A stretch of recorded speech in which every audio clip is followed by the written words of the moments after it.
અંદર ઘૂસીને હુમલો કરવા માંગે છે યુક્રેનના રાષ્ટ્રપતિ, જે બાબતને લઈને તેઓએ એક વિડિયો જાહેર કર્યો। યુક્રેનના રાષ્ટ્રપતિ વોલોડિમીર ઝેલેન્સ્કી હવે રશિયામાં અંદર ઘૂસીને હુમલો કરવા માંગે છે।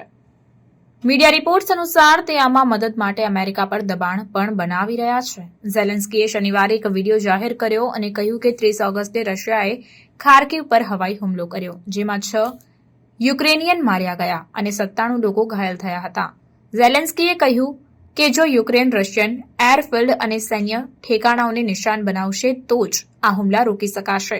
અમે દરરોજ અમારા સહયોગી દેશો સાથે આ અંગે ચર્ચા કરી રહ્યા છીએ, આ માટે તેમને સમજાવવાનો પ્રયાસ કરી રહ્યા છે। રશિયામાં ઘૂસી ગયેલી યુક્રેનિયન સેનાએ ઘણી ઇમારતો પર યુક્રેનનો ધ્વજ ફરકાવ્યો હતો। ઝેલેન્સ્કીએ કહ્યું, યુક્રેનના આકાશમાંથી રશિયન બોમ્બ ત્યારે જ હટાવી શકાશે જ્યારે અમે તેમના પર હુમલાને વધુ તીવ્ર બનાવીશું, ત્યારે જ રશિયા યુદ્ધ અને શાંતિનો અંત લાવવાની દિશામાં પગલાં લેશે।